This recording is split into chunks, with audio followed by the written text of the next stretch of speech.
is how I make my sweet potato cake. First, I prepared 1/2 kilogram of boiled and mashed sweet potato.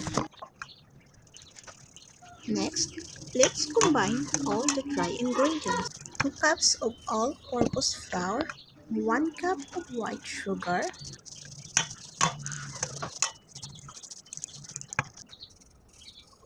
1 teaspoon of yeast, 1 tablespoon of baking soda, 1 cup buttermilk, 2 large eggs, 1 cup of lukewarm water,